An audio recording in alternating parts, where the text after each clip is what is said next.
Assalamualaikum warahmatullahi wabarakatuh. Saya Dr. Muhammad Hidayatur Rahman, MIKOM.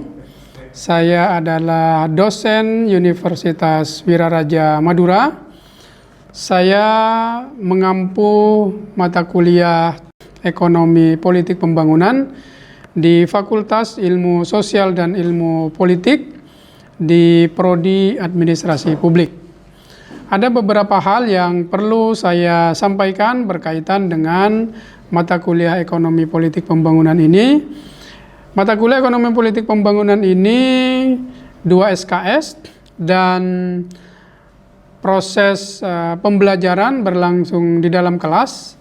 Tetapi ada beberapa program praktek yang dilaksanakan oleh mahasiswa berkaitan dengan ekonomi politik pembangunan ini. Di antaranya adalah presentasi di kelas berupa pembuatan PPT yang berkaitan dengan materi-materi di dalam perkuliahan, baik itu yang bersifat teoritis maupun empiris. Ada pula diskusi kelompok dan lain sebagainya. Ada pula yang berbentuk pembuatan artikel atau opini di media online. Nah, proses perkuliahan ini menggunakan bahan ajar yang saya susun dengan judul Pengantar Ekonomi Politik Pembangunan, kemudian Praktek Ekonomi Politik Pembangunan di Indonesia. Nah, itu adalah bagian dari buku ajar yang saya buat dan saya susun, tetapi saya juga menggunakan bahan ajar berupa buku, yaitu buku Ekonomi Politik yang ditulis oleh Capuriso dan Levin. Kemudian ada Politik Pembangunan yang disusun oleh Profesor Wargio. Ada juga buku Ekonomi Politik yang ditulis oleh Profesor Erani Yustika. Nah, selain itu ada beberapa artikel yang menjadi bahan bacaan para mahasiswa, baik artikel yang ditulis oleh penulis internasional maupun nasional. Selain juga ada artikel yang saya tulis sendiri berkaitan dengan ekonomi politik pembangunan, terutama beberapa penelitian yang sudah dipublikasi di jurnal nasional maupun jurnal internasional. Nah, capaian pembelajaran para mahasiswa di mata kuliah ekonomi politik pembangunan ini adalah capaian lulusan bahwa mahasiswa menjadi analisis atau orang yang bisa menganalisis bagaimana perencanaan dan implementasi serta pelaksanaan dari ekonomi politik pembangunan itu, serta mampu menganalisis fenomena yang terjadi di masyarakat berkaitan dengan praktek-praktek ekonomi politik pembangunan. Adapun capaian pembelajaran adalah mahasiswa mampu memahami materi perkuliahan, kemudian mampu menyampaikan ulang teori-teori dan konsep yang dipahami itu, kemudian mampu mendiskusikan dan memperdebatkan apa yang dipahami dan kemudian dikuasai itu. Dan yang berikutnya adalah mahasiswa mampu menganalisis peristiwa-peristiwa atau kasus-kasus yang berkaitan dengan ekonomi politik pembangunan yang terjadi di masyarakat. Kemudian mahasiswa mampu mengemukakan teori-teori atau membedah kasus-kasus itu dengan teori-teori, konsep-konsep yang telah dipelajari di dalam kelas melalui buku, referensi, maupun jurnal. Kemudian yang terakhir adalah mahasiswa mampu menawarkan satu solusi terhadap persoalan itu berdasarkan teori dan konsep yang telah dipelajari. Jadi evaluasi atau penilaian bagi mahasiswa dalam mata kuliah ekonomi politik pembangunan ini itu beragam, mulai dari kehadiran, yang tepat waktu, kemudian keaktifan berada di kelas dalam karya-karya presentasi dan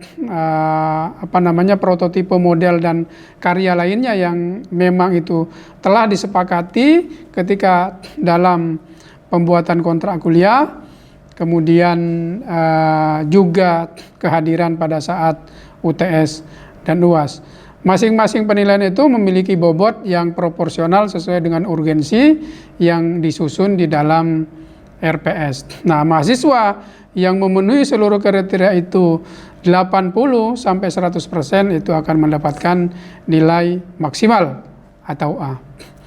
Demikian penjelasan dari saya berkaitan dengan mata kuliah yang saya ampuh di Program Studi Administrasi Publik, Fakultas Ilmu Sosial dan Ilmu Politik, Universitas Wiraraja Madura, yaitu mata kuliah Ekonomi Politik Pembangunan. Assalamualaikum warahmatullahi wabarakatuh, dan berikut adalah praktek saya dalam mengampu mata kuliah dengan topik Ekonomi Politik Pancasila yang berada di kelas yang melibatkan interaksi dengan mahasiswa. Assalamualaikum warahmatullahi wabarakatuh. Waalaikumsalam warahmatullahi wabarakatuh. Alhamdulillah, wassalatu wassalamu ala rasulillah, wa ba'du. Para mahasiswa yang saya hormati, pada tatap muka kali ini kita akan mendiskusikan tentang ekonomi politik pembangunan Pancasila. Kemarin beberapa pertemuan yang lalu kita sudah memperbincangkan atau mendiskusikan topik-topik lain yang berkaitan dengan ekonomi politik pembangunan. Ada ekonomi politik kapitalisme, ada ekonomi politik sosialisme, ada ekonomi politik campuran antara sosialisme dan kapitalisme, kemudian ada ekonomi politik Islam, dan beberapa isu-isu lain yang berkaitan dengan ekonomi politik pembangunan, baik pada skala makro maupun pada skala miso. Makro itu maksudnya pada skala global, seperti misalnya ekonomi politik sosialisme, kemudian kapitalisme, Islam, itu konteksnya global. Topik-topik yang berkaitan dengan ekonomi politik pembangunan skala miso itu adalah skala nasional. Misalnya yang berkaitan dengan hubungan global seperti hutang luar negeri, itu adalah ekonomi politik pembangunan berbasis pada perspektif miso atau nasional, tetapi dia tetap memiliki hubungan dengan perspektif global. Karena hutang luar negeri itu kan biasanya dilakukan ke pihak di luar, baik government to government maupun kepada pihak pendonor seperti World Bank maupun IMF dan IDB misalnya, dan lain sebagainya. Nah, pada kesempatan ini kita akan memperbincangkan tentang ekonomi politik Pancasila.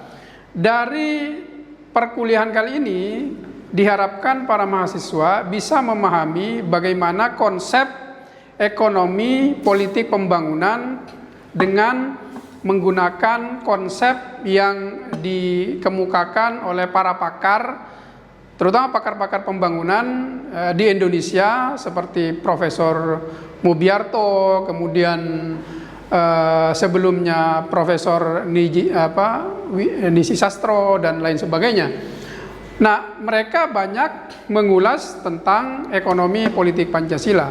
Sesungguhnya ekonomi politik Pancasila ini kalau dia direfleksikan secara benar sesuai dengan amanat konstitusi kita, Undang-Undang Dasar, maka itu bisa menjadi pegangan yang memberi akselerasi terhadap pembangunan kita. Artinya pada skala miso seperti Indonesia, pendekatan ekonomi politik pembangunan berbasis atau berdasarkan Pancasila ini bisa jadi dia lebih tepat sasaran bagi Indonesia, karena dulu para pendiri bangsa kita itu sudah mempertimbangkan banyak faktor ketika dia menggagas Pancasila sebagai falsafah dasar bangsa kita, sebagai kesepakatan bersama para pendiri bangsa, sehingga muncullah banyak unsur-unsur elemen-elemen di dalam Pancasila itu, baik pada perspektif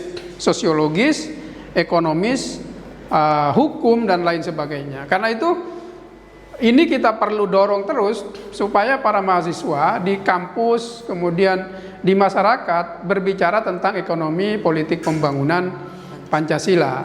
Nah, kadang-kadang satu teori, satu konsep itu bukan karena tidak bagus konsep itu sehingga kemudian tidak dirasakan manfaatnya, tapi karena memang dia jarang diperbincangkan. Karena jarang diperbincangkan, jarang juga digunakan untuk perspektif penelitian, jarang kemudian dijadikan perdebatan. Nah, akhirnya karena jarang diperdebatkan, maka kemudian dia juga tidak dijadikan dasar-dasar ketika melakukan penelitian, riset gitu.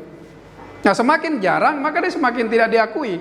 Tetapi semakin dia digali, semakin dia dipelajari, dipraktekkan seterusnya, itu akan semakin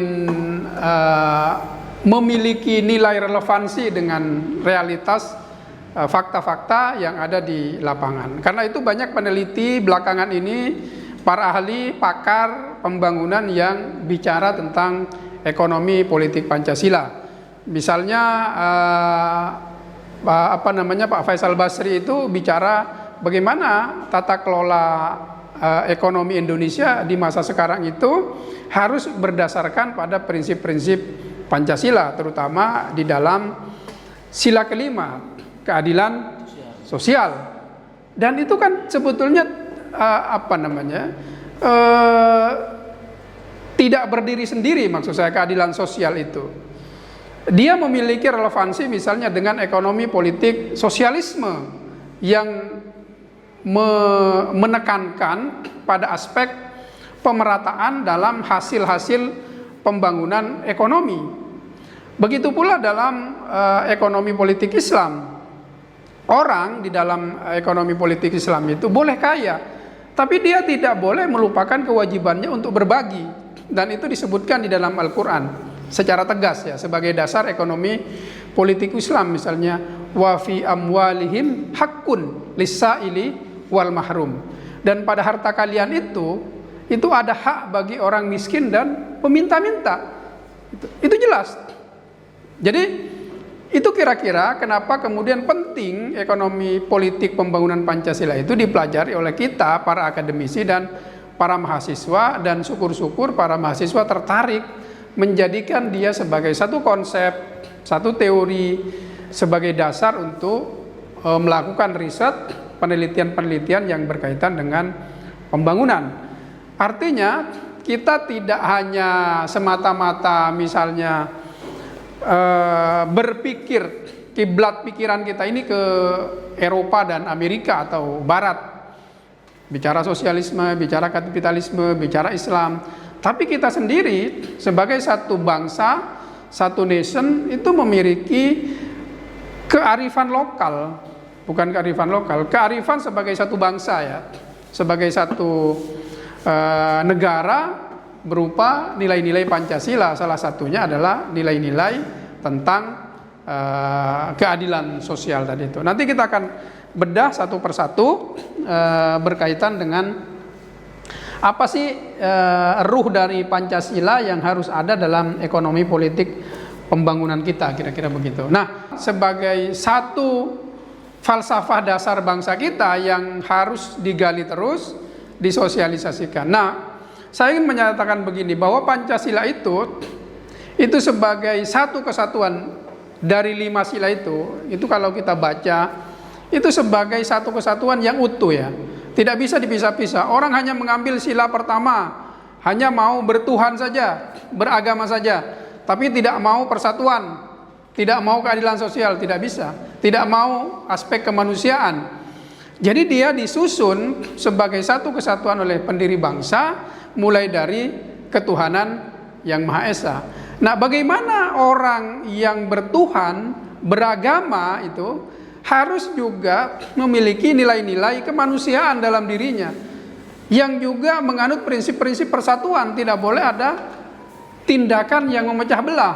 Dan pada akhirnya apa yang dipahami dari sila ke-1, ke-2, ke-3 sampai kemudian kerakyatan yang dipimpin dalam dasar-dasar perwakilan sebagai satu asas perpolitikan kita, termasuk musyawarah di sana, itu menghasilkan yang namanya keadilan sosial. Begitu pula orang yang menganggap keadilan sosial itu sebagai satu the ideal of norma, sebagai norma yang harus diwujudkan, itu mestinya memiliki rasa kemanusiaan. Apa rasa kemanusiaan yang harus timbul dari manusia Pancasila? Misalnya menurut Anda, coba yang paling konkret lah, yang bisa kita lihat dari para pemimpin atau kita, bisa mahasiswa yang aktif di kampus, bisa dosen, apa kira-kira? Apa? Rasa memiliki. Kalau kemanusiaan itu kira-kira hubungan kita dengan orang lain. Betul. Kalau saya melihat salah satunya adalah yang paling nyata, manusia Pancasila yang menjunjung tinggi kemanusiaan itu adalah dia ketika menjadi pejabat publik atau mengemban amanat, paling tidak megang uang negara, tidak korupsi. Karena dia tidak korupsi, maka terjadilah yang namanya keadilan sosial. Anggaran negara yang sekian ribu triliun itu ketika tidak dikorup, maka dia akan menciptakan kesejahteraan sebagai hasil dari keadilan sosial. Itu. Jadi mereka orang Pancasila atau Pancasilais itu bukan hanya mereka yang nangis pada saat misalnya dibacakan Pancasila, dinyanyikan lagu Indonesia Raya, tapi terefleksi dalam perbuatannya yang anti korupsi. Yang kedua apa kira-kira? Selain anti korupsi, terefleksi dalam kebijakan pembangunannya. Kalau kita bicara aktor pembangunan, eksekutif, legislatif, yudikatif, tapi kan sekarang bukan cuma mereka yang punya kewenangan untuk menggunakan uang negara, karena sekarang sudah banyak juga kan? Banyak sekarang. Artinya kalau dulu ya zaman Orde Baru itu masyarakat tidak ada yang memegang program-program pembangunan langsung. Kalau sekarang kan ada Pokmas, ada Gapoktan, ada banyak-banyak lah macam-macam. Kemarin itu dana desa, sekarang ada koperasi misalnya kan, koperasi merah. Itu kan pengelolaannya adalah masyarakat sendiri. Jadi maksud saya, kenapa ini saya sebut sebagai satu perspektif basis dari pembangunan Pancasila. Setiap mereka yang memegang uang yang bersumber dari uang negara itu harus bertanggung jawab secara profesional berdasarkan asas-asas akuntabilitas dan profesionalitas, sehingga dia tidak menyelewengkan uang yang diberikan oleh negara. Bayangkan misalnya kalau 1 tahun itu ada program misalnya dana desa berjumlah 70 triliun sampai sekarang. Kalau itu diselewengkan separuhnya 35 triliun misalnya. Berapa banyak infrastruktur dan fasilitas layanan dasar baik di bidang kesehatan maupun pendidikan yang bisa dibangun dengan uang itu kalau tidak dikorupsi. Nah, saya kira itu yang paling penting sebagai satu prinsip di dalam tata kelola ekonomi politik pembangunan. Spirit dari ekonomi politik Pancasila itu adalah bagaimana melaksanakan pembangunan berbasis pada nilai-nilai Pancasila, mulai dari ketuhanan, kemanusiaan, persatuan, perwakilan dan permusyawaratan, kemudian keadilan sosial. Nah, ini harus melekat dalam hati dan pikiran serta perbuatan kita. Nah, dari sini kemudian para mahasiswa dapat mengambil bagian-bagian penting di dalam penelitian, di dalam tulisan, di dalam paper yang dipresentasikan misalnya. Bagaimana perspektif misalnya ya, kalau Anda menemukan kasus misalnya sekarang Koperasi Merah Putih. Bagaimana Koperasi Merah Putih itu menjunjung tinggi misalnya asas-asas keadilan sosial. Itu perlu. Bagaimana pelaksanaan dana desa misalnya menjunjung tinggi prinsip-prinsip keadilan sosial misalnya. Apakah terjadi pemerataan atau hanya program-program yang menggunakan dana desa itu hanya bergulir di segelintir kalangan orang-orang yang menjabat di desa misalnya. Ini perlu dikembangkan perbincangan, obrolan seperti ini, sehingga Pancasila itu menjadi narasi utama dalam ekonomi politik pembangunan, baik dalam ekonomi, dalam politik, dalam pembangunan. Itu kira-kira. Silakan kalau ada yang mau ditanyakan. Izin masuk, Pak. Ya. Pertama terkait dengan ekonomi politik Pancasila yang kemudian tadi sudah beberapa kali dijabarkan bahwa memang kita tidak hanya fokus pada ekonomi politik Pancasila, ada beberapa karakteristik juga, salah satunya adalah ekonomi politik kapitalis, kemudian ekonomi politik sosialis, kemudian juga ada ekonomi politik Islam, dan kemudian ada ekonomi politik campuran. Tentu kalau kita melihat secara keseluruhan bahwa di tubuh Pancasila ada beberapa poin yang kemudian ini adalah satu kesatuan yang tidak boleh dipisahkan. Maka kemudian apakah ketika realisasi daripada ekonomi politik Pancasila ini dilakukan, ini termasuk dalam kategori ekonomi politik campuran? Karena di dalam tubuh Pancasila itu ada berbagai aspek yang kemudian itu masuk dalam rumusan-rumusan kebijakan di pembangunan di Indonesia ini. Apakah politik Pancasila ini bisa dikategorikan sebagai ekonomi politik yang ideal untuk pembangunan di Indonesia dengan berlandaskan pada 5 sila yang kemudian hadir pada tubuh Pancasila ini? Kemudian yang kedua, ketika kita melihat bagaimana kemudian akselerasi pembangunan di Indonesia hari ini, soal bagaimana kemudian ketidaktepatan pembangunan dan lain-lain, apakah pemerintah hari ini sudah berlandaskan pada ekonomi politik Pancasila, sedangkan Pancasila sudah sebagai dasar daripada negara Republik Indonesia ini? Artinya ketika sebagai dasar ini menjadi acuan dalam segala bentuk kegiatan, baik itu kegiatan ekonomi, kegiatan politik dan lain, seperti yang tadi dijelaskan oleh Pak Dani. Jadi per hari ini ketika sampean sebagai akademisi dan dosen, apakah sudah melihat realisasi daripada sila di Pancasila ini terhadap pembangunan itu sendiri di Indonesia? Mungkin itu 2 pertanyaan yang kemudian bisa saya sampaikan. Terima kasih. Ya, biar sebelum saya nanggapi, mungkin ada yang mau nanggapi dari laki-laki maupun perempuan. Vira mungkin mewakili perempuan. Silakan. Baik, mungkin merespon apa yang ditanyakan oleh saudara Faik tadi, Ahmad Faik Hasan. Dipersilakan. Terima kasih. Mungkin tidak banyak ya Pak, sedikit saja yang bisa saya tanggapi. Kalau tadi bagaimana mempertanyakan, yang pertama terkait apa dulu?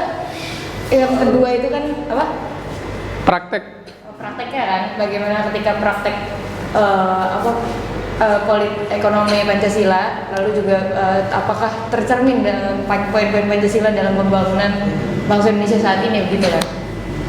Mungkin kalau dalam perspektif seperti itu kita bisa melihat secara jelas dengan mata kepala kita sendiri gitu, bagaimana keadaan bangsa kita saat ini, bagaimana poin-poin Pancasila saat ini. Kalau ditanya apakah itu sudah tercermin atau belum, kalau pendapat saya pribadi lebih kepada belum sih Pak. Kenapa belum? Karena ada beberapa poin-poin di Pancasila, seperti contoh yang dari tadi kita bahas, yaitu keadilan sosial bagi seluruh rakyat Indonesia, masih belum adanya pemerataan, bahkan jangankan sampai bicara pelosok-pelosok Indonesia gitu. Kita bicara kabupaten saja, masih ada wilayah-wilayah di Kabupaten Sumeneb yang belum seperti tersentuh, tapi tidak mendapatkan fasilitas yang sama seperti kita yang ada di kota gitu loh Pak. Masih ada poin-poin seperti itu yang masih belum terpenuhi, sehingga kalau dikatakan tercermin atau tidak, saya rasa belum. Yang mungkin kedepannya masih bisa lebih optimal lagi. Mungkin tidak banyak kita yang saya. Oke. Memang kalau bisa saya respon bahwa ekonomi politik pembangunan dalam sistem apapun itu tidak ada juga yang seluruhnya bisa diterapkan. Itu kita harus jujur ya. Kapitalisme, sosialisme, kemudian Islam, bahkan Islam itu yang juga berkaitan dengan nilai-nilai yang dianut di dalam Al-Quran, kan tidak semuanya juga diterapkan. Tetapi maksud saya ada bagian di mana kita memiliki satu konsep, satu frame di dalam melaksanakan program pembangunan yang menurut saya itu mendekati ideal. Tidak ada buatan manusia itu yang ideal. Buatan Tuhan saja seperti Al-Quran itu kan dalam prakteknya, maksud saya itu kan tidak ideal juga, karena prakteknya adalah manusia yang melaksanakan, sehingga dalam prakteknya pasti akan banyak kekurangan. Kalau dicontohkan tadi oleh Safira tadi pertanyaannya Pak. Jadi dalam prakteknya apakah sudah berjalan? Misalnya katakanlah tadi itu basis program kita itu kan sudah mulai lompat dari top down ke bottom up. Kemudian ada pemerataan, tidak lagi pembangunan hanya ada di Java sentris misalnya, berpusat di Jawa misalnya, sudah mulai ke daerah-daerah lain, Kalimantan segala macam, Papua itu kan dibangun luar biasa banyak dana besar. Bahkan ada program dana desa. Iya kan? Dulu di era pemerintahan Pak SBY itu ada PNPM, itu kan basisnya ke desa. Di era Pak Jokowi itu ada namanya dana desa. Sekarang ada lagi ditambah dengan koperasi merah putih. Jadi basis pemerataan yang merupakan bagian dari implementasi pada keadilan sosial bagi seluruh rakyat Indonesia itu sudah mulai terlihat sebetulnya pada praktek dari apa yang dibuat sebagai satu kebijakan oleh pemerintah. Nah, apakah dalam pelaksanaannya itu sudah ideal? Nah, ini yang perlu menjadi perhatian kita para mahasiswa untuk kita teliti, kita koreksi, kita evaluasi dalam bentuk paper, riset, bahkan kemudian bisa dalam bentuk karya-karya, tulis, dan lain sebagainya. Saya pikir itu teman-teman berkaitan dengan perkuliahan ekonomi politik pembangunan Pancasila ini. Sebelum saya akhiri, saya ingin menyampaikan bahwa ekonomi politik Pancasila itu adalah sebagai satu pendekatan di dalam melaksanakan program pembangunan yang itu menjadi satu kekhasan bagi bangsa Indonesia, tetapi dia digali dari kearifan konsep-konsep kebaikan yang bersumber dari berbagai literatur dunia. Karena para pendiri bangsa kita ini kan bukan orang yang picik pikirannya, mereka memiliki pendidikan dari berbagai latar belakang, para ilmuwan, orang-orang hebat. Ada yang interaksinya dengan sosialisme kuat, ada yang interaksinya dengan kapitalisme hebat, ada yang interaksinya dengan Islam itu kuat. Ada yang mereka berbasis pada kelompok-kelompok tertentu di masyarakat, maka kemudian dihasilkanlah Pancasila. Nah, memang kita tidak bisa sebut ideal, tapi inilah satu konsep yang sekarang menjadi kesepakatan kita bersama, settle of agreement bahasanya begitu ya. Jadi kesepakatan bersama yang harus kita laksanakan, tidak perlu lagi dipersoalkan. Karena kalaupun ada bagian dipersoalkan, itu juga akan mundur ke belakang. Jadi nilai-nilai yang dianut di dalam ekonomi politik Pancasila itu adalah nilai-nilai luhur dan mulia sebagai sesuatu yang perlu kita kembangkan pada masa-masa mendatang. Dan itu sekaligus juga menjadi satu ukuran ketika para mahasiswa dan dosen atau akademisi melakukan riset, pengabdian, dan lain sebagainya di tingkat masyarakat. Demikian teman-teman yang bisa saya sampaikan. Saya akhiri perkuliahan ini, mudah-mudahan Pancasila akan tetap semakin relevan dalam kehidupan kita, baik pada aspek politik kita, aspek ekonomi kita, dan aspek pembangunan kita. Terutama 5 sila, mulai dari ketuhanan, kemudian kemanusiaan yang adil dan beradab, persatuan Indonesia, permusyawaratan yang dipimpin oleh hikmat kebijaksanaan dalam permusyawaratan perwakilan, sampai kemudian bisa menciptakan keadilan sosial bagi seluruh rakyat Indonesia. Saya akhiri, wabillahi taufiq wal hidayah. Wassalamualaikum warahmatullahi wabarakatuh.